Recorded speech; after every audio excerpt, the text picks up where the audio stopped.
The Report of the Iraq Inquiry. Executive Summary. Report of a Committee of Privy Councillors. Ordered by the House of Commons to be printed on 6th of July 2016. Narrated by Chris Abernathy. Please visit IraqInquiryAudiobook.com or ChilcotReportAudiobook.com to get the full audiobook. Weapons of Mass Destruction. Iraq WMD Assessments pre-July 2002. 496. The ingrained belief that Saddam Hussein's regime retained chemical and biological warfare capabilities was determined to preserve and, if possible, enhance its capabilities, including at some point in the future a nuclear capability, and was pursuing an active policy of deception and concealment, had underpinned UK policy towards Iraq since the Gulf conflict ended in 1991. 497. While the detail of individual JIC assessments on Iraq varied, this core construct remained in place. 498. Security Council resolutions adopted since 1991 demanded Iraq's disarmament and the readmission of inspectors and imposed sanctions in the absence of Iraqi compliance with those and other obligations. Agreement to those resolutions indicated that doubts about whether Iraq had disarmed were widely shared. 499. In parallel, by 2000, the wider risk of proliferation was regarded as a major threat. There was heightened concern about the danger of proliferation, particularly that countries of concern might obtain nuclear weapons and ballistic missiles, and the potential risk that terrorist groups which were willing to use them might gain access to chemical and biological agents, and possibly nuclear material, and the means to deliver them. 500. These concerns were reinforced after 9/11. 501.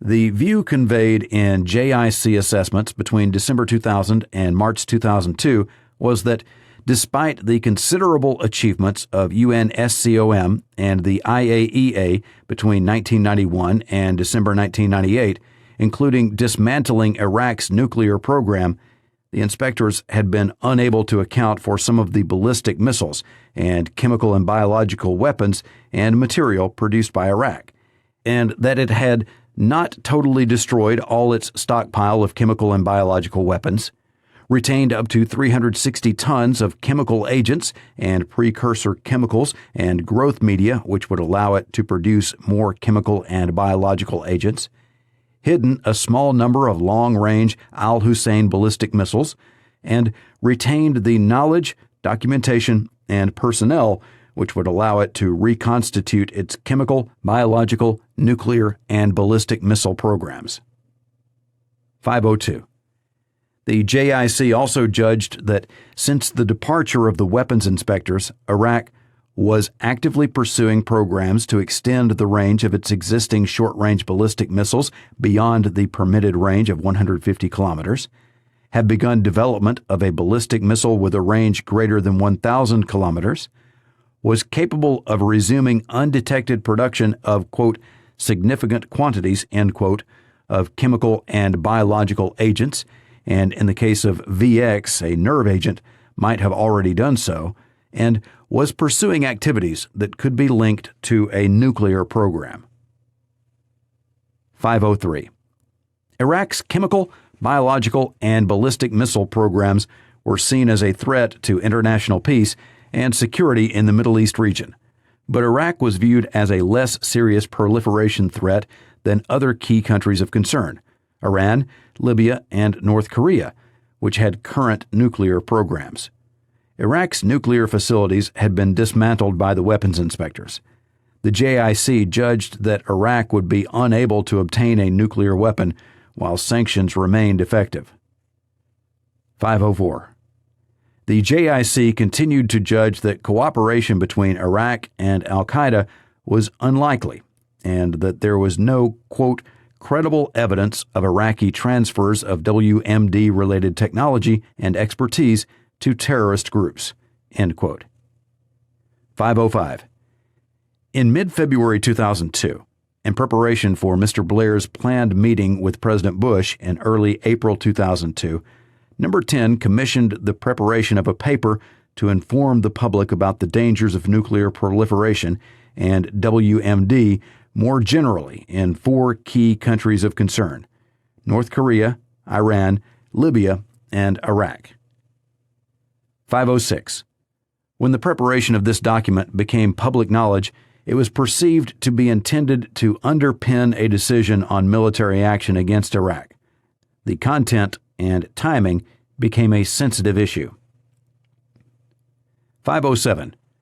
Reflecting the UK position that action was needed to disarm Iraq, Mr. Blair and Mr. Straw began, from late February 2002, publicly to argue that Iraq was a threat which had to be dealt with, that Iraq needed to disarm or be disarmed in accordance with the obligations imposed by the UN, and that it was important to agree to the return of UN inspectors to Iraq. 508. The focus on Iraq was not the result of a step change in Iraq's capabilities or intentions. 509. When he saw the draft paper on WMD countries of concern on 8th of March, Mr. Straw commented, quote, "Good, but should not Iraq be first and also have more text? The paper has to show why there is an exceptional threat from Iraq. It does not quite do this yet." End quote. 510. On 18th of March, Mr. Straw decided that a paper on Iraq should be issued before one addressing other countries of concern. 511. On 22nd of March, Mr. Straw was advised that the evidence would not convince public opinion that there was an imminent threat from Iraq. Publication was postponed. 512. Number 10 decided that the Cabinet Office Overseas and Defense Secretariat should coordinate the production of a, quote, public dossier, end quote, on Iraq, and that Mr. Campbell should, quote, retain the lead role on the timing and form of its release, end quote. 513.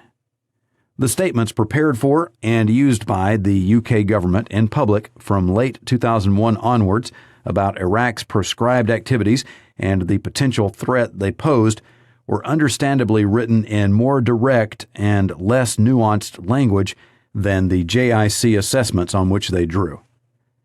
514. The question is whether, in doing so, they conveyed more certainty and knowledge than was justified, or created tests it would be impossible for Iraq to meet. That is of particular concern in relation to the evidence in Section 4.1 on 2 key issues. 515. First, the estimates of the weapons and material related to Iraq's chemical and biological warfare programs for which UNSCOM had been unable to account were based on extrapolations from UNSCOM records. Officials explicitly advised that it was, quote, inherently difficult to arrive at precise figures, end quote. In addition, it was acknowledged that neither UNSCOM nor the UK could be certain about either exactly what had existed or what Iraq had already destroyed.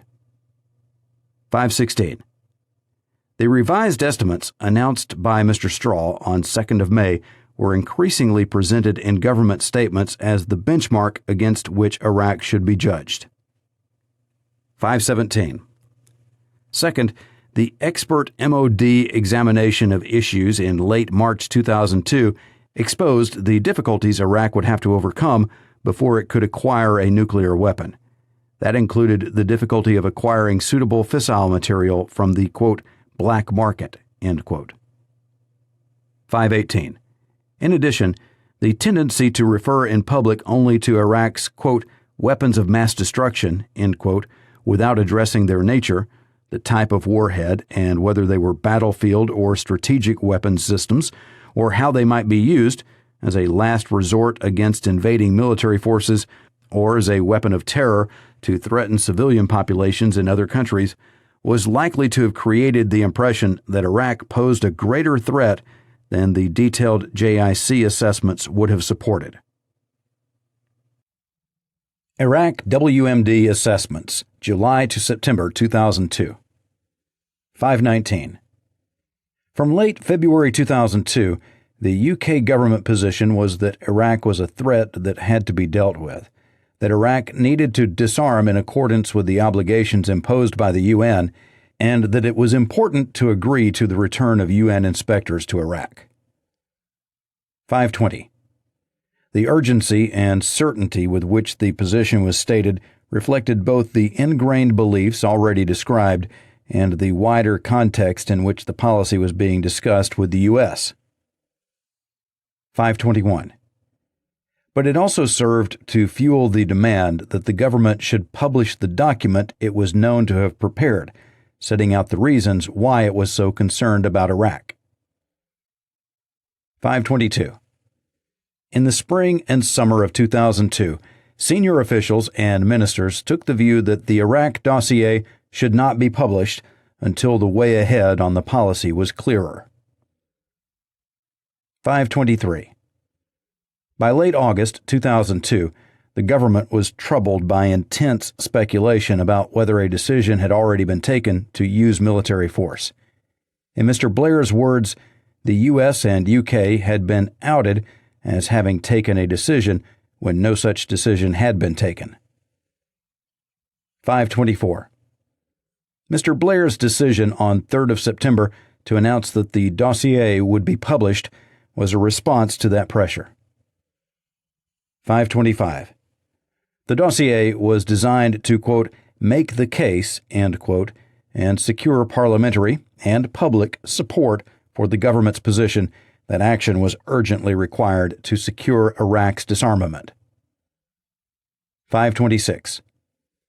The UK government intended the information and judgments in the Iraq dossier to be seen to be the product of the JIC in order to carry authority with Parliament and the public.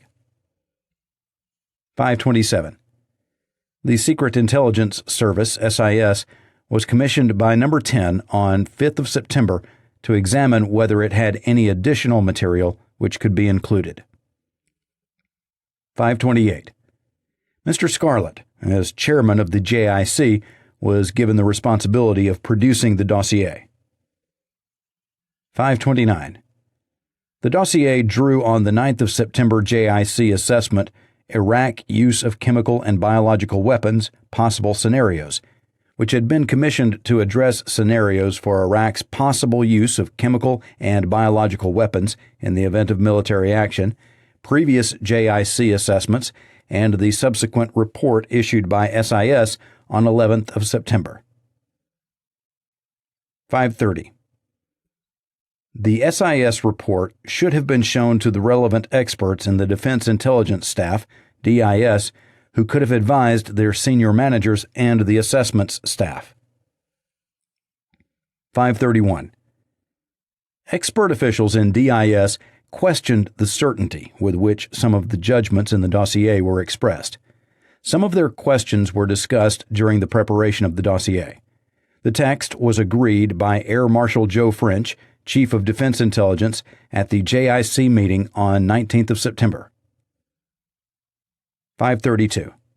There is no evidence that other members of the JIC were aware at the time of the reservations recorded in the minute by Dr. Brian Jones, the branch head of the Nuclear, Biological, and Chemical Section in the Scientific and Technical Directorate of the Defense Intelligence Staff, of 19th of September, and that written by the chemical weapons expert in his team the following day. 533. The JIC accepted ownership of the dossier and agreed its content. There is no evidence that intelligence was improperly included in the dossier or that Number 10 improperly influenced the text. 534. At issue are the judgments made by the JIC and how they and the intelligence were presented, including in Mr. Blair's foreword and in his statement to Parliament on 24th of September 2002. 535. It is unlikely that Parliament and the public would have distinguished between the ownership and therefore the authority of the judgments in the foreword and those in the executive summary and the main body of the dossier. 536. In the foreword, Mr. Blair stated that he believed the, quote, assessed intelligence, end quote, had, quote, established beyond doubt, end quote, that Saddam Hussein had, quote, continued to produce chemical and biological weapons, that he continues in his efforts to develop nuclear weapons, and that he had been able to extend the range of his ballistic missile program, end quote. That raises two key questions. Did Mr. Blair's statements, in whole or in part, go further than the assessed intelligence? Did that matter? 537. The inquiry is not questioning Mr. Blair's belief, which he consistently reiterated in his evidence to the inquiry, or his legitimate role in advocating government policy. 538. But the deliberate selection of a formulation which grounded the statement in what Mr. Blair believed, rather than in the judgments which the JIC had actually reached in its assessment of the intelligence, indicates a distinction between his beliefs and the JIC's actual judgments. 539. That is supported by the position taken by the JIC and Number 10 officials at the time, and in the evidence offered to the inquiry by some of those involved. 540. The assessed intelligence had not established beyond doubt that Saddam Hussein had continued to produce chemical and biological weapons. The executive summary of the dossier stated that the JIC judged that Iraq had, quote, continued to produce chemical and biological agents, end quote. The main text of the dossier said that there had been, quote, recent, end quote, production. It also stated that Iraq had the means to deliver chemical and biological weapons. It did not say that Iraq had continued to produce weapons. 541. Nor had the assessed intelligence established beyond doubt that efforts to develop nuclear weapons continued. The JIC stated in the executive summary of the dossier that Iraq had made covert attempts, quote, to acquire technology and materials which could be used in the production of nuclear weapons, sought significant quantities of uranium from Africa despite having no active nuclear program that would require it, and recalled specialists to work on its nuclear program, end quote. 542. But the dossier made clear that as long as sanctions remained effective, Iraq could not produce a nuclear weapon. 543. These conclusions draw on the evidence from the JIC assessments at the time and the executive summary of the dossier, which are set out in Section 4.2. They do not rely on hindsight. 544. The JIC itself should have made that position clear, because its ownership of the dossier, which was intended to inform a highly controversial policy debate, carried with it the responsibility to ensure that the JIC's integrity was protected. 545. The process of seeking the JIC's views through Mr. Scarlett on the text of the foreword shows that Number 10 expected the JIC to raise any concerns it had. 546. The firmness of Mr. Blair's beliefs, despite the underlying uncertainties, is important in considering how the judgments in the foreword would have been interpreted by Cabinet in its discussions on 23rd of September and by Parliament. 547.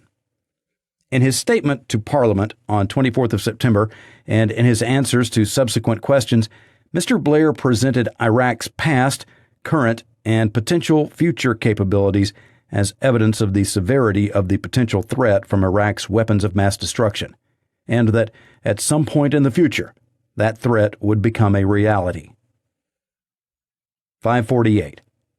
By the time the dossier was published, President Bush had announced that the U.S. was seeking action on Iraq through the UN, and Iraq had agreed to the return of inspectors. 549. Rather than the debate being framed in terms of the answers needed to the outstanding questions identified by UNSCOM and the IAEA, including the material for which UNSCOM had been unable to account, the dossier's description of Iraq's capabilities and intent became part of the baseline against which the UK government measured Iraq's future statements and actions, and the success of weapons inspections. 550. As Section 4.3 demonstrates, the judgments remained in place without challenge until the invasion of Iraq in March 2003. Iraq's denials of the capabilities and intent attributed to it were not taken seriously. 551.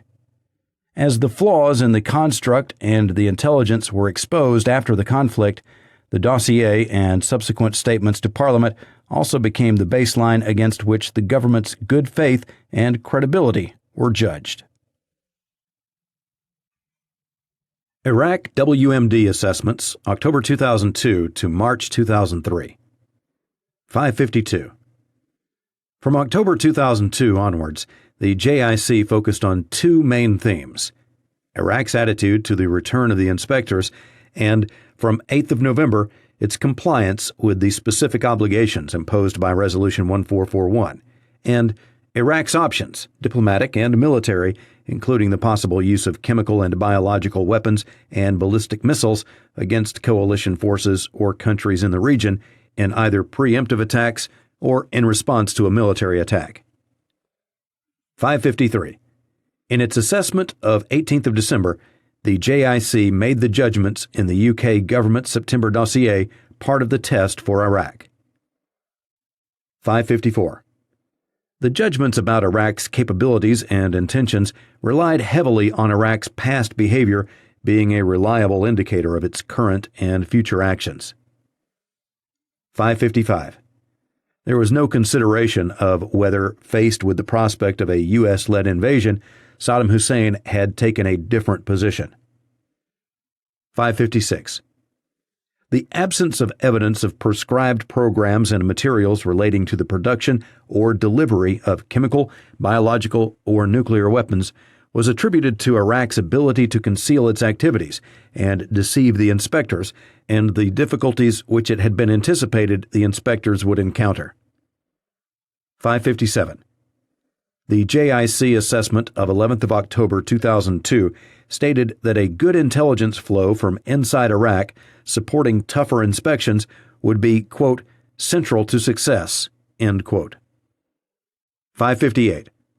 A key element of the assessments was the reporting and intelligence on Iraq's intentions to conceal its activities, deceive the inspectors, and obstruct the conduct of inspections, particularly Iraq's attitudes to preventing interviews with officials who were identified as associated with its proscribed programs, or who had been involved in Iraq's unilateral destruction of its weapons and facilities. 559. The large number of intelligence reports about Iraq's activities were interpreted from the perspective that Iraq's objectives were to conceal its programs. 560. Similarly, Iraq's actions were consistently interpreted as indicative of deceit. 561. From early 2003, the government drew heavily on the intelligence reporting of Iraq's activities to deceive and obstruct the inspectors to illustrate its conclusion that Iraq had no intention of complying with the obligations imposed in Resolution 1441. 562. The government also emphasized the reliability of the reporting. 563. The JIC's judgment from August 2002 until 19th of March 2003 remained that Iraq might use chemical and biological weapons in response to a military attack. 564. Iraq's statements that it had no weapons or programs were dismissed as further evidence of a strategy of denial. 565. In addition, the extent to which the JIC's judgments depended on inference and interpretation of Iraq's previous attitudes and behavior was not recognized. 566. At no stage was the hypothesis that Iraq might not have chemical, biological, or nuclear weapons or programs identified and examined by either the JIC or the policy community. 567. After its 9th of September 2002 assessment, the JIC was not asked to review its judgments on Iraq's capabilities and programs which underpinned UK thinking, nor did the JIC itself suggest such a review. 568. As a result, there was no formal reassessment of the JIC judgments, and the 9th of September assessment and the 24th of September dossier provided part of the baseline for the UK government's view of Iraq's capabilities and intentions on its chemical, biological, nuclear, and ballistic missile programs. 569. Given the weight which rested on the JIC's judgments about Iraq's possession of WMD and its future intent for the decision in March that military action should, if necessary, be taken to disarm Iraq, a formal reassessment of the JIC's judgments should have taken place. 570. This might have been prompted by Dr. Blix's report to the Security Council on 14th of February 2003, which demonstrated the developing divergence between the assessments presented by the U.S. and UK. Dr. Blix's report of 7th of March, which changed the view that Iraqi behavior was preventing UN MOVIC from carrying out its tasks, should certainly have prompted a review. The search for WMD. 571. Section 4.4 considers the impact of the failure to find stockpiles of WMD in Iraq in the months immediately after the invasion, and of the emerging conclusions of the Iraq Survey Group, ISG, on the government's response to demands for an independent judge-led inquiry into pre-conflict intelligence on Iraq, and the government's public presentation of the nature of the threat from Saddam Hussein's regime and the decision to go to war. 572. The inquiry has not sought to comment in detail on the specific conclusions of the ISC, FAC, Hutton, and Butler reports, all of which were published before the withdrawal by SIS in September 2004 of a significant proportion of the intelligence underpinning the JIC assessments and September 2002 dossier on which UK policy had rested. 573. In addition to the conclusions of those reports, the inquiry notes the forthright statement in March 2005 of the U.S. Commission on the Intelligence Capabilities of the United States regarding weapons of mass destruction. Reporting to President Bush, the Commission stated that, quote, the U.S. intelligence community was dead wrong in almost all of its pre-war judgments about Iraq's weapons of mass destruction. This was a major intelligence failure. End quote. 574. The evidence in Section 4.4 shows that after the invasion, the UK government, including the intelligence community, was reluctant to admit and to recognize publicly the mounting evidence that there had been failings in the UK's pre-conflict collection, validation, analysis, and presentation of intelligence on Iraq's WMD. 575. Despite the failure to identify any evidence of WMD programs during pre-conflict inspections, the UK government remained confident that evidence would be found after the Iraqi regime had been removed. 576. Almost immediately after the start of the invasion, UK ministers and officials sought to lower public expectations of immediate or significant finds of WMD in Iraq. 577. The lack of evidence to support pre-conflict claims about Iraq's WMD challenged the credibility of the government and the intelligence community and the legitimacy of the war. 578. The government and the intelligence community were both concerned about the consequences of the presentational aspects of their pre-war assessments being discredited. 579. By June, the government had acknowledged the need for a review of the UK's pre-conflict intelligence on Iraq. It responded to demands for an independent, judge-led inquiry by expressing support for the reviews initiated by the ISC and the FAC. 580.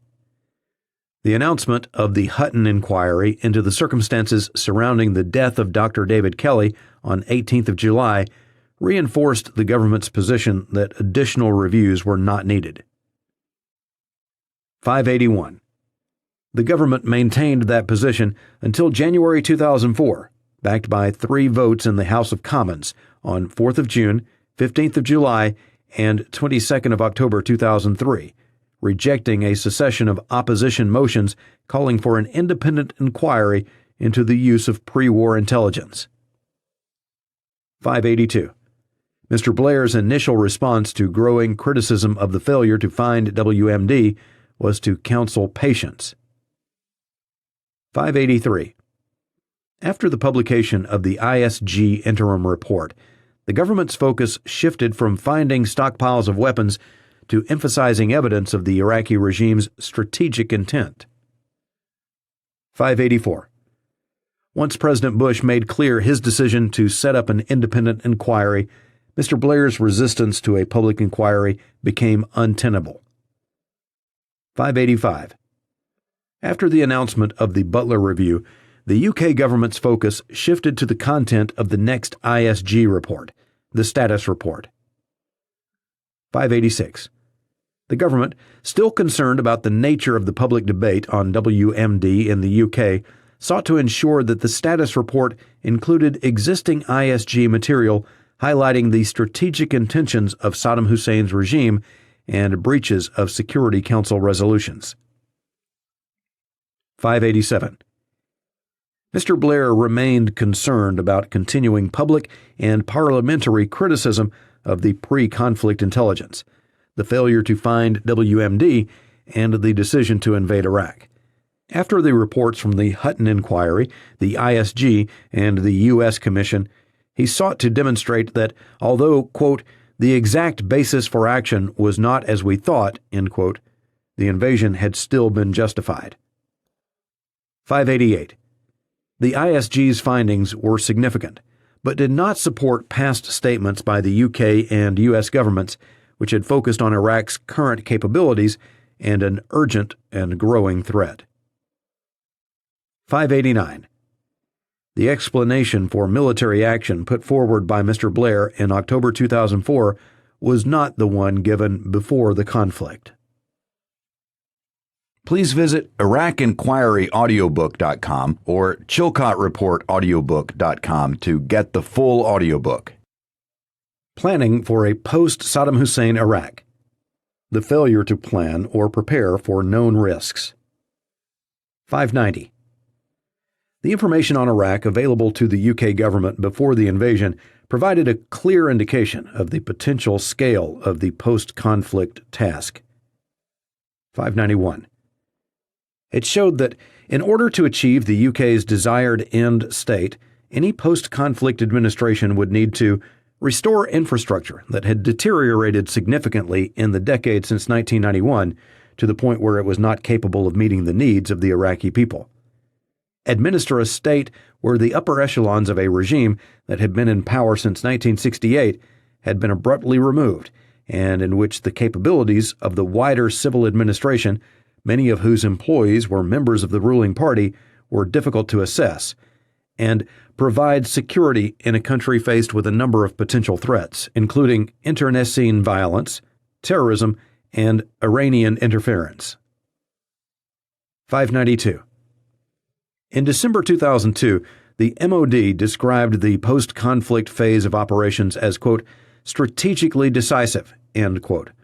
But when the invasion began, the UK government was not in a position to conclude that satisfactory plans had been drawn up and preparations made to meet known post-conflict challenges and risks in Iraq and to mitigate the risk of strategic failure. 593.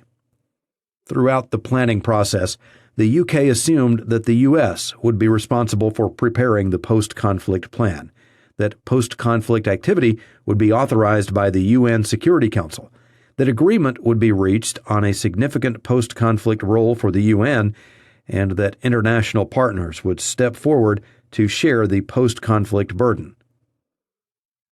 594. On that basis, the UK planned to reduce its military contribution in Iraq to medium scale within 4 months of the start of the invasion, and expected not to have to make a substantial commitment to post-conflict administration. 595. Achieving that outcome depended on the UK's ability to persuade the US of the merits of a significant post-conflict role for the UN. 596. The UK could not be certain at any stage in the year before the invasion that it would succeed in that aim. 597. In January 2003, the UK sought to persuade the US of the benefits of UN leadership in Iraq's interim post-conflict civil administration. Officials warned that if the UK failed to persuade the US, it risked, quote, being drawn into a huge commitment of UK resources for a highly complex task of administration and law and order for an uncertain period, end quote. 598. By March 2003, having failed to persuade the U.S. of the advantages of a UN-led interim administration, the UK had set the less ambitious goal of persuading the U.S. to accept UN authorization of a coalition-led interim administration and an international presence that would include the UN. 599. On 19th of March, Mr. Blair stated in Parliament that discussions were taking place with the U.S., UN, and others on the role of the UN and post-conflict issues. 600. Discussions continued, but as the invasion began, the UK had not secured U.S. agreement to a Security Council resolution authorizing post-conflict administration, and could not be sure when or on what terms agreement would be possible. The extent of the UN's preparations, which had been hindered by the absence of agreement on post-conflict arrangements, remained uncertain. Mr. Annan emphasized to Ms. Short the need for clarity on U.S. thinking so that UN planning could proceed, and told Sir Jeremy Greenstock that he, quote, would not wish to see any arrangement subjugating UN activity to coalition activity, end quote. Potential international partners for reconstruction and additional coalition partners to provide security continued to make their post-conflict contributions conditional on UN authorization for Phase 4, the military term for post-conflict operations. 601.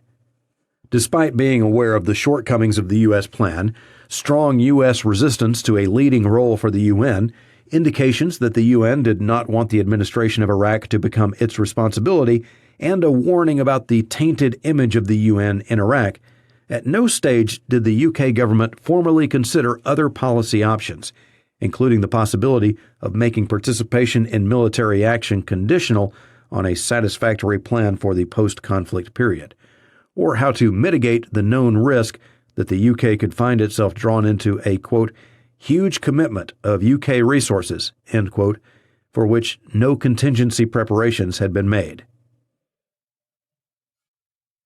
The planning process and decision-making. 602. As a junior partner in the coalition, the UK worked within a planning framework established by the US.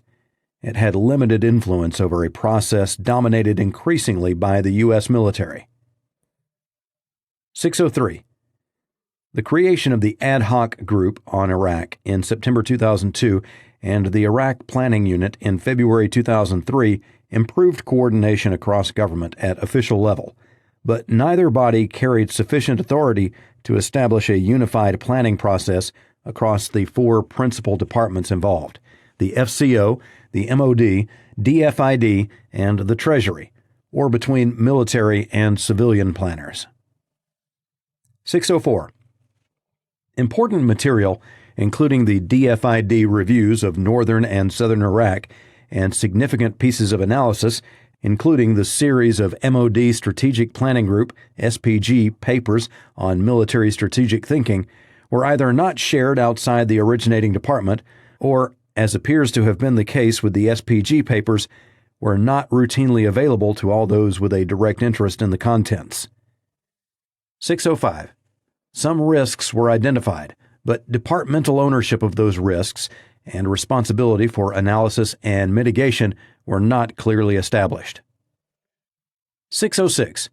When the need to plan and prepare for the worst case was raised, including by MOD officials in advice to Mr. Hoon on 6th of March 2003, Lieutenant General John Reith, Chief of Joint Operations in his papers for the Chiefs of Staff on 21st of March, and in Treasury advice to Mr. Brown on 24th of March, there is no evidence that any department or individual assumed ownership or was assigned responsibility for analysis or mitigation. No action ensued. 607. In April 2003, Mr. Blair set up the Ad Hoc Ministerial Group on Iraq Rehabilitation, AHMGIR, chaired by Mr. Straw, to oversee the UK contribution to post-conflict reconstruction. 608. Until the creation of the AHMGIR, Mr. Straw, Mr. Hoon, and Ms. Short remained jointly responsible for directing post-conflict planning and preparation. 609. In the absence of a single person responsible for overseeing all aspects of planning and preparation, departments pursued complementary but separate objectives. Gaps in UK capabilities were overlooked. 610. The FCO, which focused on policy making and negotiation, was not equipped by past experience or practice, or by its limited human and financial resources to prepare for nation building of the scale required in Iraq, and did not expect to do so. 611. DFID's focus on poverty reduction and the channeling of assistance through multilateral institutions instilled a reluctance before the invasion to engage on anything other than the immediate humanitarian response to conflict. 612. When military planners advised of the need to consider the civilian component as an integral part of the UK's post-conflict deployment, the government was not equipped to respond. Neither the FCO nor DFID took responsibility for the issue. 613. The shortage of expertise in reconstruction and stabilization was a constraint on the planning process and on the contribution the UK was able to make to the administration and reconstruction of post-conflict Iraq. 614. The UK government's post-invasion response to the shortage of deployable experts in stabilization and post-conflict reconstruction is addressed in Section 10.3. 615. Constraints on UK military capacity are addressed in Sections 6.1 and 6.2. 616. The UK contribution to the post-conflict humanitarian response is assessed in Section 10.1. 617. At no stage did ministers or senior officials commission the systematic evaluation of different options, incorporating detailed analysis of risk and UK capabilities, military and civilian, which should have been required before the UK committed to any course of action in Iraq. 618. Where policy recommendations were supported by untested assumptions, those assumptions were seldom challenged. When they were, the issue was not always followed through. 619. It was the responsibility of officials to identify, analyze, and advise on risk, and ministers' responsibility to ensure that measures to mitigate identifiable risks, including a range of policy options, had been considered before significant decisions were taken on the direction of UK policy. 620. Occasions when that would have been appropriate included after Mr. Blair's meeting with Mr. Hoon, Mr. Straw, and others on 23rd of July 2002, after the adoption of Resolution 1441, before or immediately after the decision to deploy troops in January 2003, after the Rock Drill, a U.S. interagency rehearsal for post-conflict administration in February 2003, and after Mr. Blair's meeting on post-conflict issues on 6th of March 2003. 621. There is no indication of formal risk analysis or formal consideration of options associated with any of those events. 622. In his statement to the inquiry, Mr. Blair said, quote, "With hindsight, we now see that the military campaign to defeat Saddam was relatively easy. It was the aftermath that was hard. At the time, of course, we could not know that, and a prime focus throughout was the military campaign itself." End quote. 623. The conclusions reached by Mr. Blair after the invasion did not require the benefit of hindsight. 624. Mr. Blair's long-standing conviction that successful international intervention required long-term commitment had been clearly expressed in his Chicago speech in 1999. 625. That conviction was echoed in the context of Iraq in frequent advice to Mr. Blair from ministers and officials. 626. Between early 2002 and the invasion of Iraq in March 2003, Mr. Blair received warnings about the significance of the post-conflict phase as the, quote, strategically decisive, end quote, phase of the engagement in Iraq in the SPG paper of 13th of December 2002, and the risk that a badly handled aftermath would make intervention a, quote, net failure, end quote, in the letter from Mr. Hoon's private office to Sir David Manning of 19th of November 2002. The likelihood of internal conflict in Iraq, including from Mr. Powell on 26th of September 2002, who warned of the need to stop, quote, a terrible bloodletting of revenge after Saddam goes, traditional in Iraq after conflict, end quote. The potential scale of the political, social, economic, and security challenge, including from Sir Christopher Meyer, British ambassador to the U.S., on 6th of September 2002, quote, it will probably make pacifying Afghanistan look like child's play, end quote.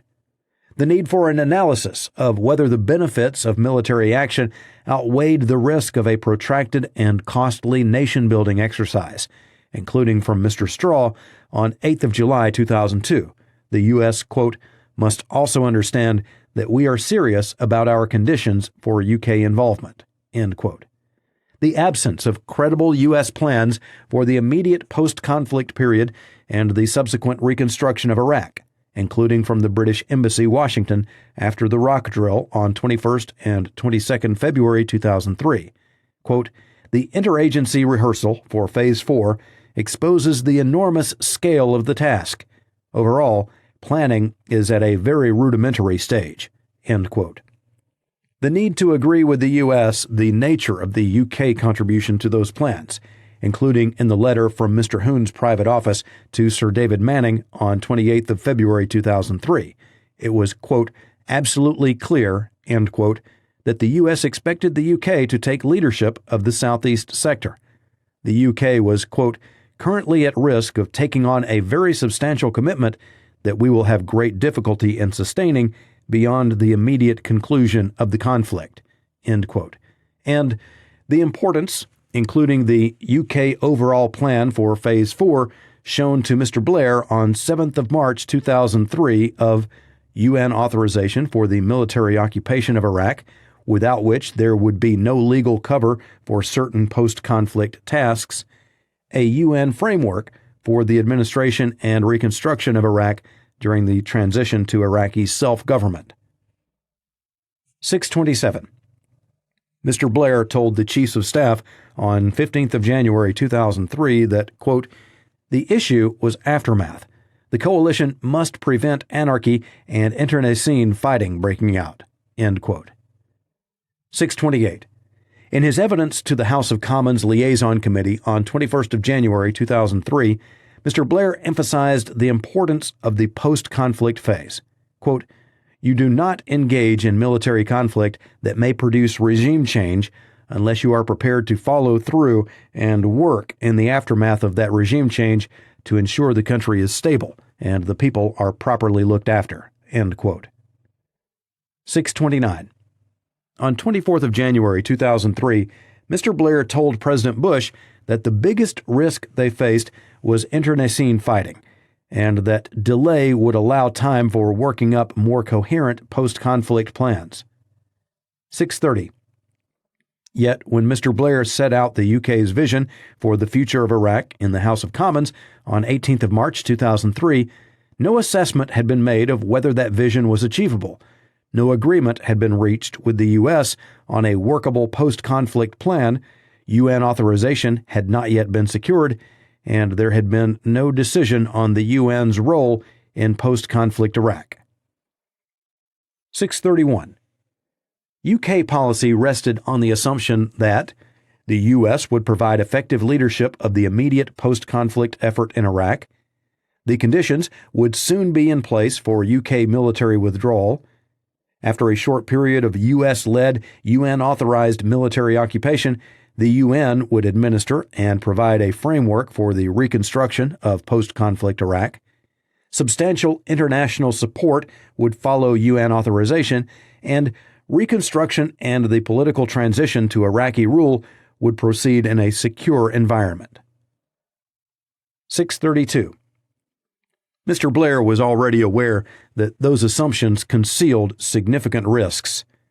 UK officials assessed that the Office of Reconstruction and Humanitarian Assistance, ORHA, the U.S. body that would assume responsibility for the immediate post-invasion administration in Iraq, was not up to the task. Significant differences remained between UK and U.S. positions on UN involvement and between the UK and the UN. International partners were scarce and thought to be unlikely to come forward in the absence of UN authorization. UK officials recognized that occupying forces would not remain welcome for long, and threats to security could quickly escalate. 633. In the year before the invasion, Mr. Blair stated his belief in the importance of post-conflict planning on several occasions, including in Cabinet, in Parliament, and with President Bush. Requested advice on aspects of post-conflict Iraq, including for his summer reading pack in July 2002, for his meeting with President Bush on 31st of January 2003, and twice in February 2003 after reading the JIC assessment of southern Iraq and the Adelphi paper, Iraq at the Crossroads. At the meeting with Mr. Hoon and the Chiefs of Staff on 15th of January 2003, asked the MOD to consider the, quote, big what-ifs, end quote, in the specific context of the UK military plan. Convened a ministerial meeting on post-conflict issues on 6th of March 2003, raised concerns about the state of planning with President Bush, and succeeded in the narrow goal of securing President Bush's agreement that the UN should be, quote, heavily involved in the post-conflict situation, end quote, a loose formulation that appeared to bridge the gap between U.S. and U.K. positions on UN authorization and the post-conflict role of the UN, but did not address the substantive issues. 634.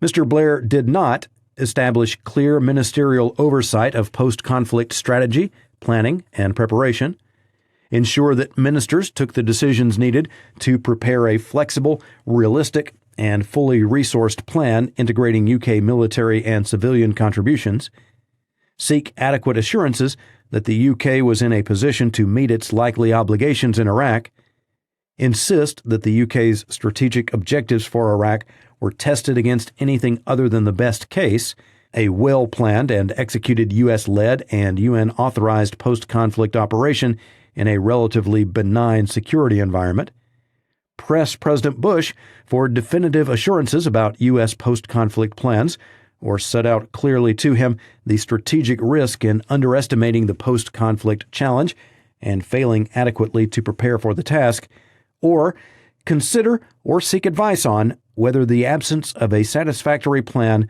was a sufficient threat to UK strategic objectives to require a reassessment of the terms of the UK engagement in Iraq. Despite concerns about the state of U.S. planning, he did not make agreement on a satisfactory post-conflict plan a condition of UK participation in military action. 635. In the weeks immediately following the invasion, Mr. Blair's omissions made it more difficult for the UK government to take an informed decision on the establishment of the UK's post-conflict Area of Responsibility, AOR, in southern Iraq, addressed in more detail in Section 8. 636. In the short to medium term, his omissions increased the risk that the UK would be unable to respond to the unexpected in Iraq. 637. In the longer term, they reduced the likelihood of achieving the UK's strategic objectives in Iraq. please visit IraqInquiryAudiobook.com or ChilcotReportAudiobook.com to get the full audiobook. The post-conflict period. Occupation. Looting in Basra. 638. As described in Section 8, UK forces entered Basra city on the night of 6th and 7th April 2003 and rapidly gained control, meeting less resistance than anticipated. Once the city was under its control, the UK was responsible, as the occupying power, for maintenance of law and order. Within its predominantly Shia area of operations, the UK assumed that risks to coalition forces would be lower than in the so-called Sunni Triangle controlled by the U.S. 639.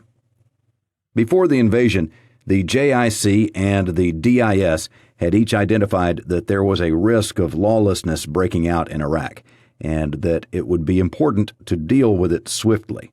Others, including Mr. Blair, Sir Kevin Tebbit, and the Iraq Policy Unit, had recognized the seriousness of that risk. 640.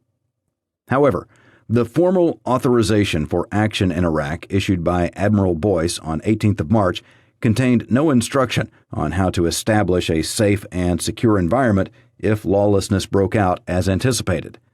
Although it was known that Phase 4 would begin quickly, no rules of engagement for that phase, including for dealing with lawlessness, were created and promulgated before UK troops entered the country. 641. Both before and during the invasion, Lieutenant General Reith made the absence of instructions to UK forces covering what to do if faced with lawless behavior by the Iraqi population in Basra explicit to the Chiefs of Staff. 642. Faced with widespread looting after the invasion and without instructions, UK commanders had to make their own judgments about what to do. Brigadier Graham Benz, commanding the 7th Armored Brigade, which had taken Basra City, told the inquiry that he had concluded that, quote, the best way to stop looting was just to get to a point where there was nothing left to loot, end quote. 643. Although the implementation of tactical plans to deal with lawlessness was properly the responsibility of in-theater commanders, it was the responsibility of the Chief of the Defense Staff and the Chief of Joint Operations to ensure that appropriate rules of engagement were set and preparations made to equip commanders on the ground to deal with it effectively. They should have ensured that those steps were taken. 644. The impact of looting was felt primarily by the Iraqi population rather than by coalition forces. The latter initially experienced a, quote, honeymoon period, end quote, although the situation was far from stabilized. 645. Lieutenant General Reith anticipated that UK forces could be reduced to a medium-scale effort by the autumn, when he expected the campaign to have reached, quote, some form of steady state, end quote. 646. The JIC correctly judged on 16th of April that the local population had high hopes that the coalition would rapidly improve their lives and that, quote, resentment of the coalition could grow quickly if it is seen to be ineffective, either politically or militarily. Such resentment could lead to violence, end quote. 647. By the end of April, Mr. Hoon had announced that UK troop levels would fall to between 25,000 and 30,000 by the middle of May, from an initial peak of around 46,000. 648.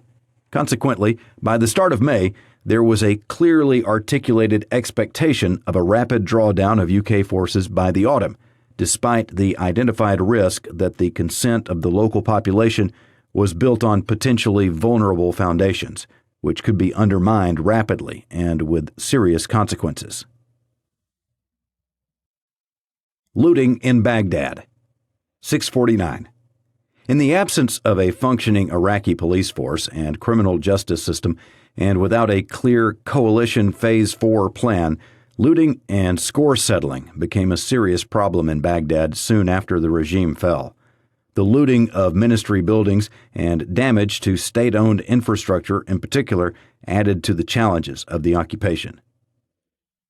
650. Reflecting in June 2004, Mr. David Richmond, the Prime Minister's special representative on Iraq from March to June 2004, judged that the failure to crack down on looting in Baghdad in April 2003 released, quote, a crime wave which the coalition has never been able to bring fully under control, end quote. 651. After visiting Iraq in early May 2003, General Sir Mike Jackson, Chief of the General Staff, observed, quote, a security vacuum still exists in Baghdad, particularly at night. Looting, revenge killing, and subversive activities are rife.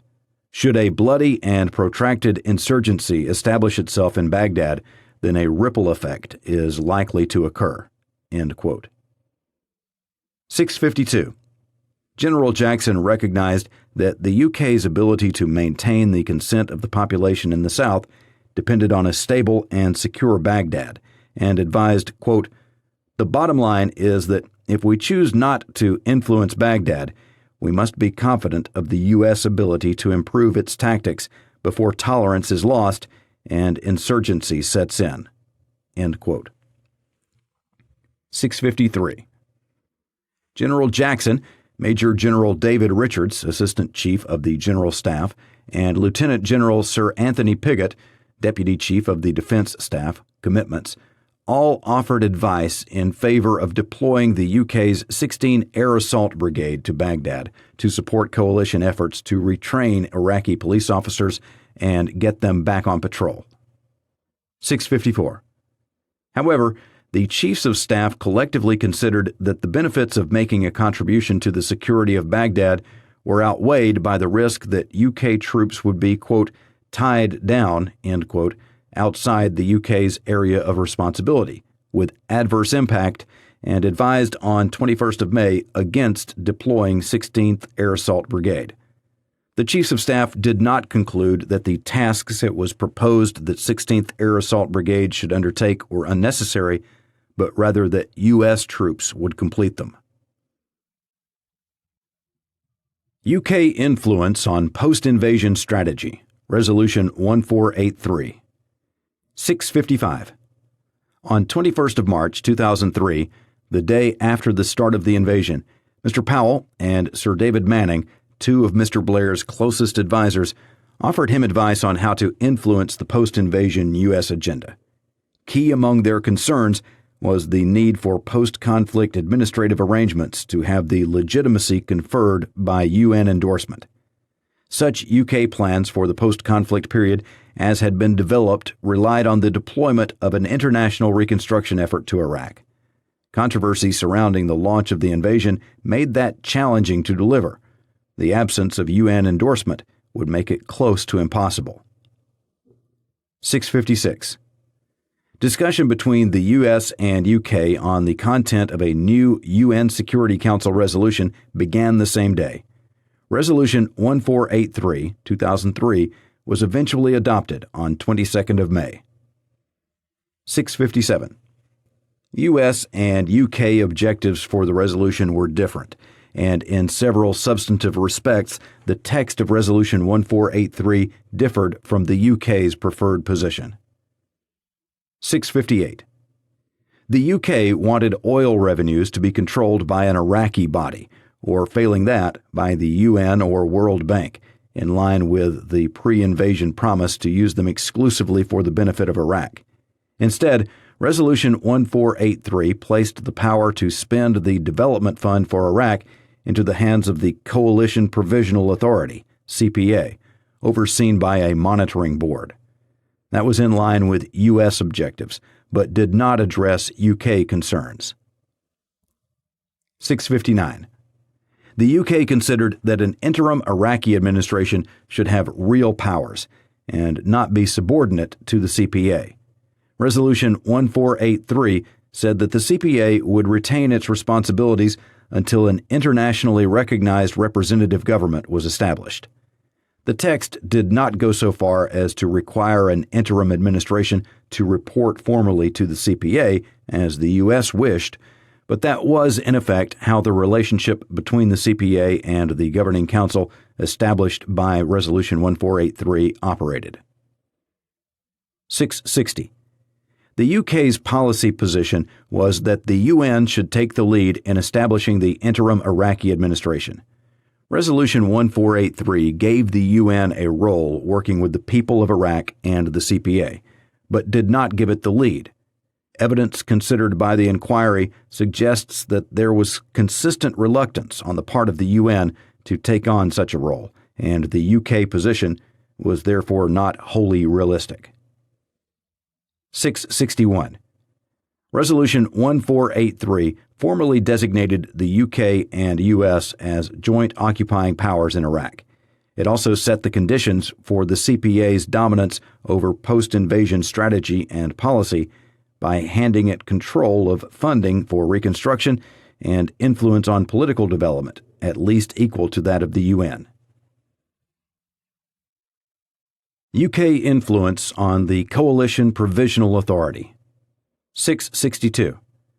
By the time Resolution 1483 was adopted, the CPA was already operating in Iraq under the leadership of Ambassador L. Paul Bremer, reporting to Mr. Donald Rumsfeld, the U.S. Defense Secretary. There was no reporting line from the CPA to the UK. 663. The resolution's designation of the U.S. and UK as joint occupying powers did not reflect the reality of the occupation. The UK contribution to the CPA's effort was much smaller than that of the U.S. and was particularly concerned with Basra. 664. The UK took an early decision to concentrate its effort in one geographical area rather than accept a national lead for a particular element of the coalition effort, such as police reform. However, it was inevitable that Iraq's future would be determined in Baghdad, as both the administrative center and the place where the power shift from minority Sunni rule to majority Shia rule was going to be most keenly felt. Having decided to concentrate its effort on an area some distance removed from the capital, the UK's ability to influence policy under debate in Baghdad was curtailed. 665. In Baghdad itself, the UK provided only a small proportion of the staff for the military and civilian headquarters. The low numbers were influenced in part by reasonable concerns about the personal legal liabilities of UK staff working initially in ORHA and then in the CPA, and what their deployment might imply about the UK's responsibility for decisions made by those organizations, in the absence of formal consultation or the right of veto. 666. The pre-invasion focus on a leading UN role in Iraq meant that little thought had been given to the status of UK personnel during an occupation which followed an invasion without Security Council authorization. Better planning, including proper assessment of a variety of different possible scenarios, would have allowed such issues to be worked through at a much earlier stage. 667. There was an urgent need for suitably experienced UK officials ready to deploy to Baghdad, but they had not been identified. See Section 15. 668. No governance arrangements were designed before the invasion which might have enabled officials and ministers based in London and Washington to manage the implications of a joint occupation involving separate resources of a very different scale.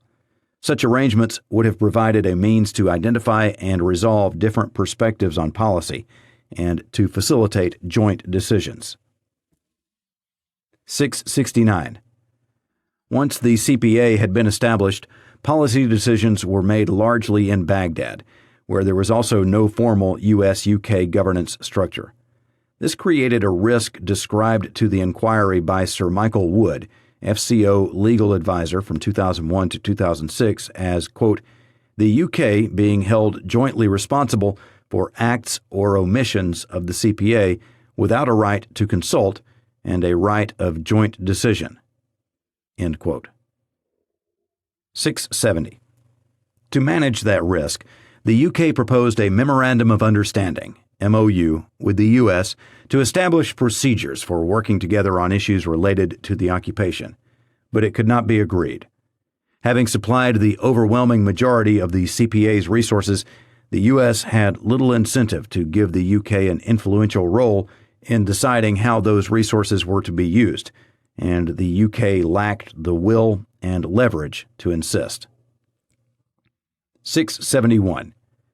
In the absence of formal arrangements, there was a clear risk that the UK would be inadequately involved in important decisions, and the UK struggled from the start to have a significant effect on the CPA's policies. This was a source of concern to both ministers and officials in 2003, but the issue was never resolved. 672. Senior individuals deployed to Iraq by the UK at this time saw themselves either as working for the CPA in support of its objectives and as part of its chain of command, or as UK representatives within the CPA with a remit to seek to influence CPA decisions. No one formally represented the UK position within the CPA decision-making process, a serious weakness which should have been addressed at an early stage. 673.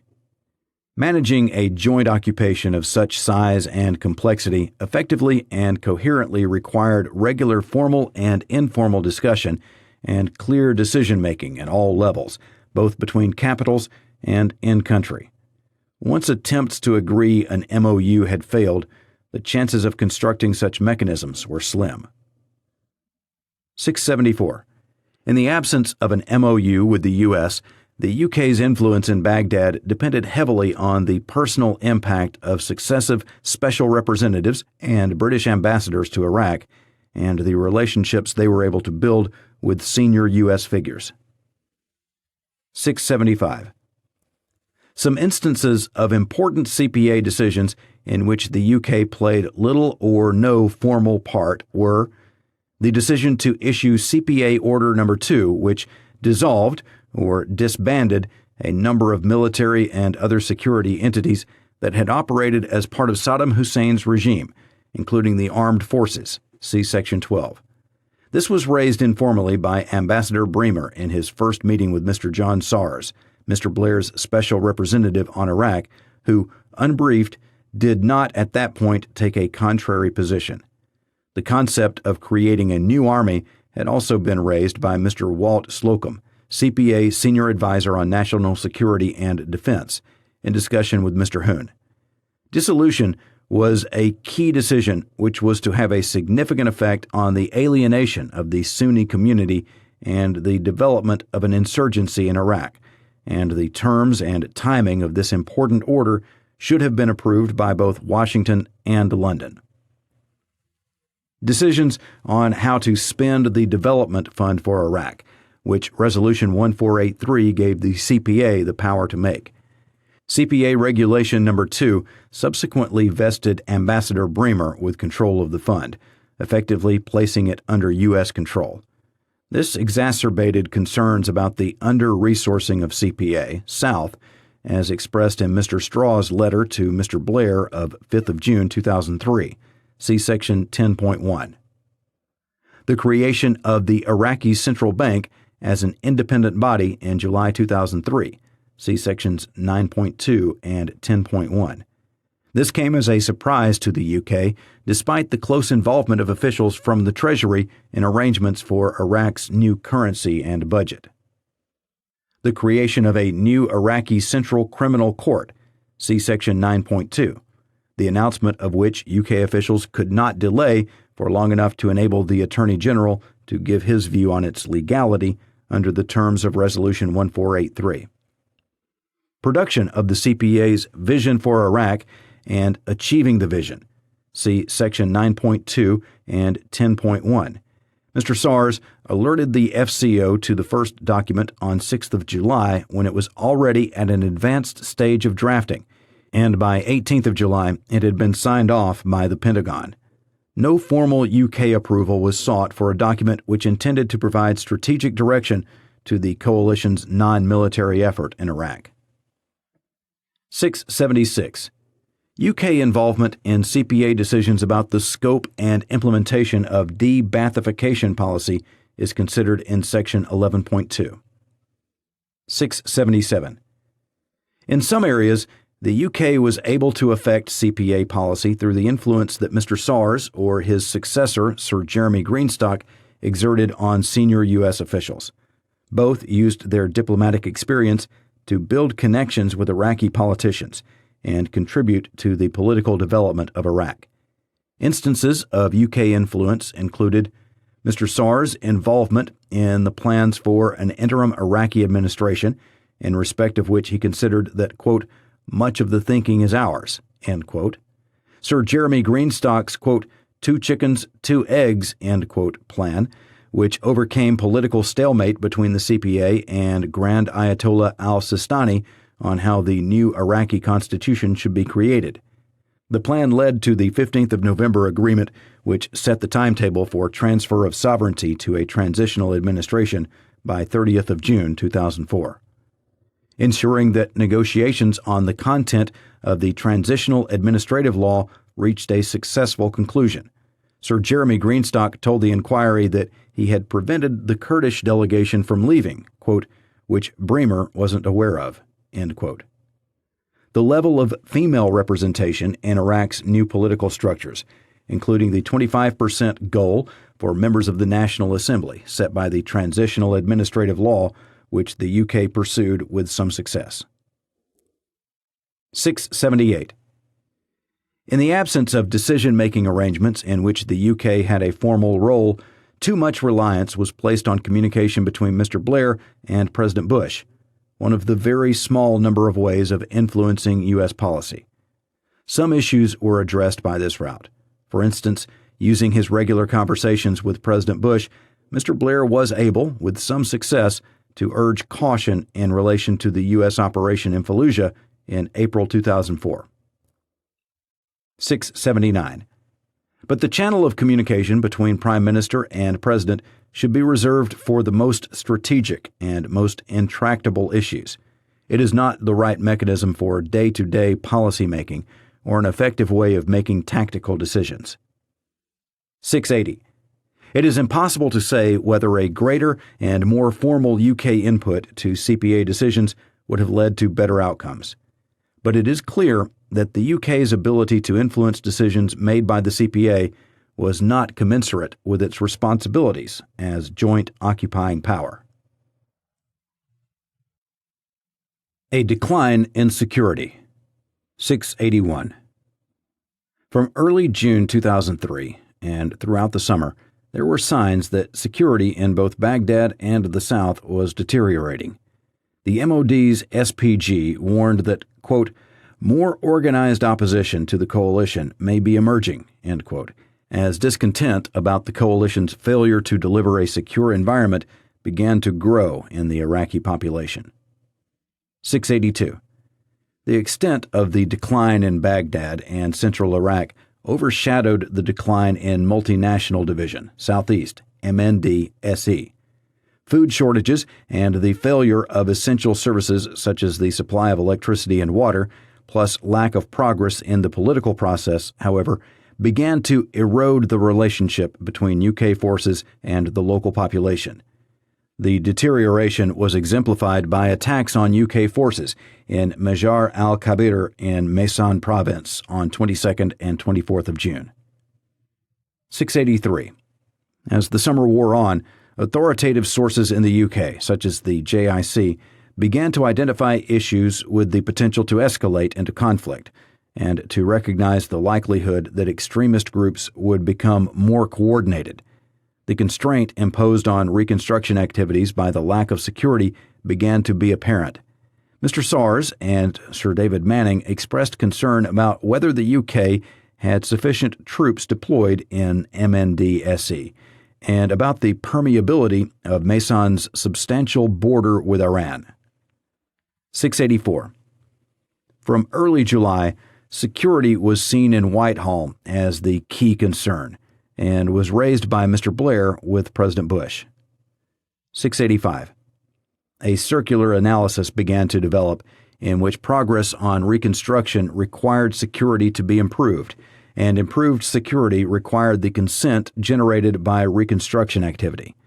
Lieutenant General Robert Fry, Deputy Chief of the Defense Staff Commitments, reported, quote, a decline in Iraqi consent to the coalition in MND-SE due to the failure by the coalition to deliver improvements in essential services, end quote, and that Shia leaders were warning of a short grace period before further significant deterioration. 686. By the autumn of 2003, violence was escalating in Baghdad, and attacks were becoming more sophisticated. Attacks on the UN in August and September, which injured and killed a number of UN officials, including the UN Special Representative for Iraq, prompted some organizations to withdraw their international staff. Although Basra was less turbulent than the capital, the risk of a ripple effect from Baghdad, as identified by General Jackson in May, remained. 687. The JIC assessed on 3rd of September that the security environment would probably worsen over the year ahead. There had been a number of serious attacks on the coalition in MND-SE, and Islamic extremists, terrorists, were expected to remain a long-term threat in Iraq. The UK's military and civilian representatives on the ground were reporting a growing insurgency in central Iraq. 688. Despite that evidence, military planning under the leadership of General Sir Michael Walker, Chief of the Defense Staff, proceeded on the basis that the situation in Basra would remain relatively benign. 689. The inquiry considers that a deterioration in security could and should have been identified by Lieutenant General Reith by the end of August 2003, and that the cumulative evidence of a deteriorating security situation should have led him to conclude that the underlying assumptions on which the UK's Iraq campaign was based was oversimplistic, and to instigate a review of the scale of the UK's military effort in Iraq. 690. There were a number of issues that might have been examined by such a review, including whether the UK had sufficient resources in MND-SE to deal with a worsening security situation, and whether the UK should engage outside MND-SE in the interests of Iraq's overall stability, as had been advocated by General Jackson, Major General Richards, and Lieutenant General Piggott. 691. No such review took place. 692. There was a strong case for reinforcing MND-SE so that it could handle its high-priority tasks, providing essential security for reconstruction projects, protecting existing infrastructure, guarding key sites, and improving border security to inhibit the import of arms from Iran effectively in changing circumstances. Those tasks all demanded a higher level of manpower than was available. Although additional military personnel were deployed in September 2003, mainly to fill existing gaps in support for reconstruction activities, their numbers were far too small to have a significant impact. 693.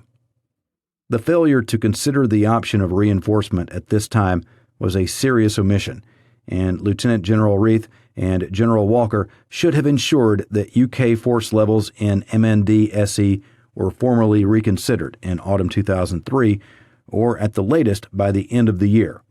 Increases in UK force levels in order to address the security situation should have been recommended to ministers.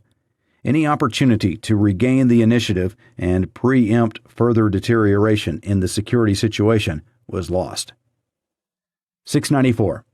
In October, Sir Jeremy Greenstock reported that Lieutenant General Ricardo Sanchez, Commander Combined Joint Task Force 7, had, quote, come to recognize that coalition operations are at a standstill and that there is a need to regain momentum, end quote. Doubts started to build about the chances of credible elections based on a legitimate constitution in the course of 2004, and work began to look for alternatives to the plan set out by Ambassador Bremer. The, quote, bloodiest 48-hour period in Baghdad since March, end quote, including an attack on the Al Rashid Hotel in Baghdad's Green Zone, was sufficient to convince some that a pivotal point in the security situation had been reached. 695. When President Bush visited London in November, Mr. Blair provided him with a paper written by Sir Jeremy Greenstock, which argued that security should be the highest priority in the run-up to June 2004, when the Iraqi transitional government would take power. Sir Jeremy suggested that troop levels should be looked at again and highlighted, quote, the dangers we face if we do not get a grip on the security situation, end quote, as a topic that President Bush and Mr. Blair needed to discuss in stark terms. 696. The constraints within which the UK was operating as a result of the limited scale of forces deployed in Iraq were articulated clearly for the Chiefs of Staff in December. Lieutenant General Fry argued that a strategy of, quote, early effect, end quote, was needed, which prioritized campaign success. Operation Telic was the UK, quote, main effort, end quote, but deploying additional resources in a way that was compliant with the defense planning assumptions would require the withdrawal of resources from other operations. 697. On 1st of January 2004, Sir Jeremy Greenstock wrote bluntly, quote, this theater remains a security crisis, end quote. 698. Despite mounting evidence of violent insurgency, the UK's policy of military drawdown in Iraq continued. After force levels had been reviewed in January, the rationale for continued drawdown was based on adjusted criteria by which the success of security sector reform would be judged, meaning that such reform would be implemented, quote, only to applicable standards for Iraq, end quote. The turning point. 699. February 2004 was the worst month for coalition casualties since the fall of Saddam Hussein's regime. More than 200 people, mainly Iraqi citizens, were killed in suicide attacks. Attacks on the Iraqi security forces were increasing, and concerns about Islamic extremists operating in Iraq began to grow. By the end of March, more than 200 attacks targeting Iraqi citizens were being reported each week. 700. In April, there was a sudden escalation in attacks by the Jaish al-Mahdi, JAM, in Basra, described by the general officer commanding MND-SE as, quote, like a switch had been flicked, end quote. In Fallujah, a U.S. offensive which followed the ambush and murder of 4 security contractors provoked an angry response from the Sunni community. 701. The significant worsening of security, coupled with revelations of abuse by members of the U.S. military of Iraqi detainees held in Abu Ghraib prison, led many of the inquiry's witnesses to conclude that the spring of 2004 had been a turning point. 702. At the end of April, Mr. Blair's analysis was that the key issue in Iraq was not multifaceted. Rather, it was, quote, simple, security, end quote. 703. Despite the failing security situation in MND-SE in spring 2004, General Walker was explicit that no additional troops were required for the tasks currently assigned to the UK. 704. The Chiefs of Staff maintained the view they had originally reached in November 2003, that HQ Allied Rapid Reaction Corps, ARRC, should not be actively considered for deployment to Iraq, even though Iraq was a higher priority for the UK than Afghanistan. Security in Iraq was clearly worsening and had been identified by Mr. Blair as the key issue, and there had been a specific U.S. request for deployment of HQ ARRC. Timeline of events. Before 2001. 2nd of August 1990. Saddam Hussein invades Kuwait. 29th of November 1990. Security Council adopts Resolution 678. 3rd of April 1991. Security Council adopts Resolution 687. December 1998. Operation Desert Fox. 2nd of June 1999. Ministerial Committee on Defense and Overseas Policy approves a policy of continuing containment. 17th of December, 1999. Security Council adopts Resolution 1284. 2001. 23rd of February. Mr. Blair and President Bush agree on the need for a policy on Iraq which would be more widely supported in the Middle East. 11th of September. Al-Qaeda attacks the World Trade Center and the Pentagon. 26th of November. President Bush calls for weapons inspectors to return to Iraq. 2002. 29th of January. President Bush makes his Axis of Evil speech. 7th of March. Cabinet discusses Iraq strategy. 5th through 7th of April. Mr. Blair and President Bush meet in Crawford. Mr. Blair makes his College Station speech. 23rd of July. Mr. Blair holds a meeting on Iraq policy. 28th of July. Mr. Blair sends a note to President Bush beginning, quote, "I will be with you, whatever," end quote. 6th and 7th of September. Mr. Blair and President Bush meet at Camp David. 12th of September. President Bush says he would put Iraqi noncompliance to the UN, paving the way for Resolution 1441. 24th of September. Parliament recalled, dossier published. 10th and 11th of October. U.S. Congress authorizes use of force in Iraq. 31st of October. Decision to offer Package 3 for planning purposes. 8th of November. Security Council adopts Resolution 1441. 13th of November. Iraq announces it will comply with Resolution 1441. 2003. 14th of January. Lord Goldsmith gives his draft legal advice to Mr. Blair. 17th of January. Decision in principle to deploy UK forces in southern Iraq. 27th of January. Dr. Blix and Dr. El-Baradei report to the Security Council. 31st of January. Mr. Blair and President Bush meet in Washington. 5th of February. Secretary Powell's presentation to the Security Council. 14th of February. Dr. Blix and Dr. El-Baradei report to the Security Council. 15th of February. Stop the War protests held. 24th of February. UK, US, and Spain table draft second resolution. 7th of March. Lord Goldsmith's advice on the legality of military action in Iraq. Dr. Blix and Dr. El-Baradei report to the Security Council. 12th of March. Recognition that the second resolution would not secure the support of a majority of the Security Council.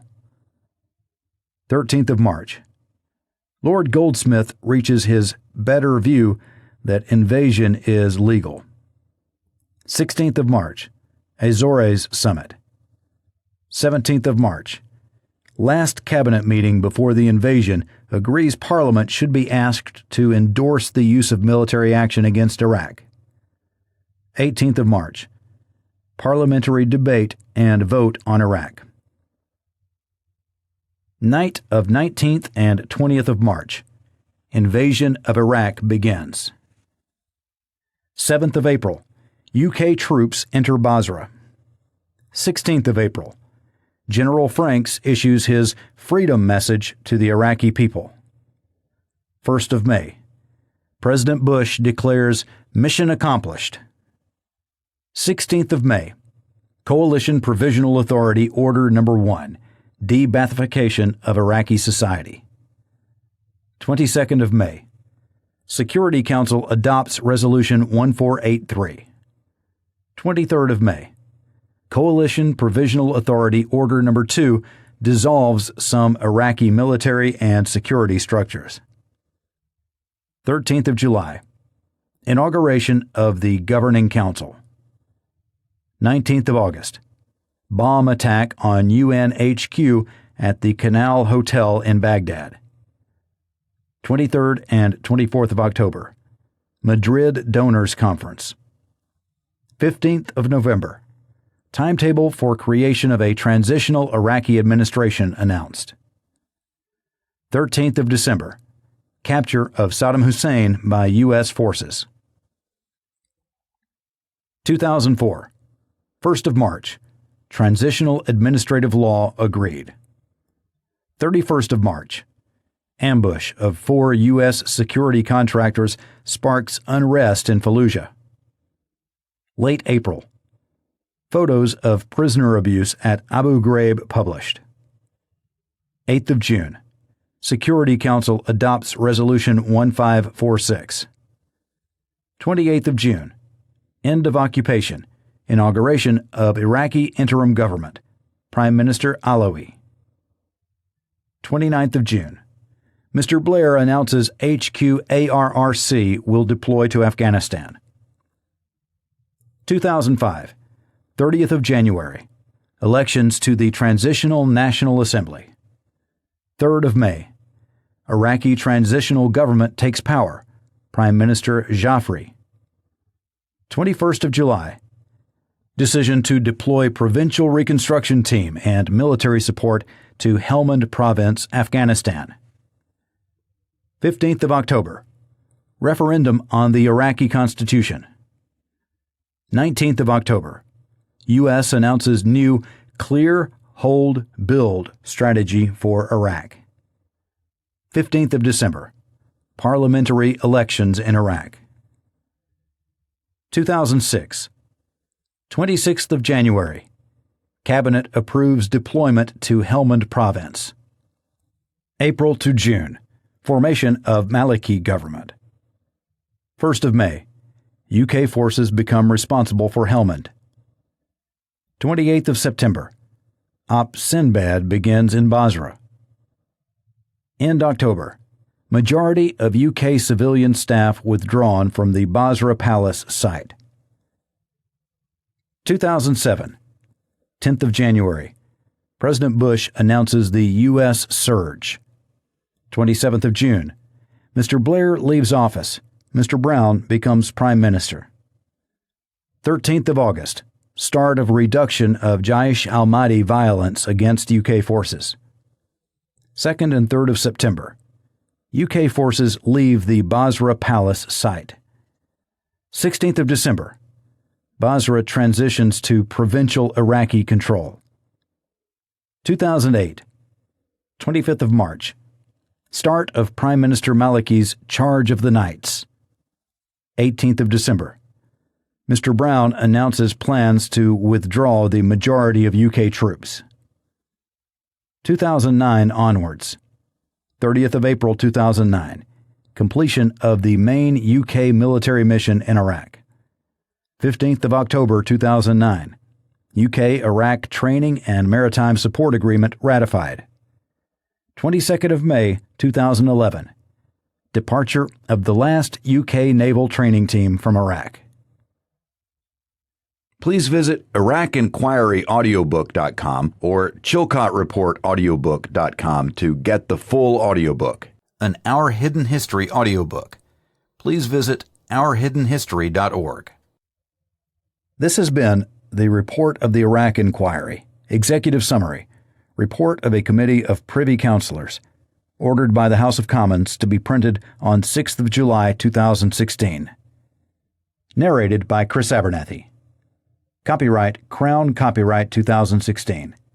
This publication is licensed under the terms of the Open Government License, version 3.0, except where otherwise stated.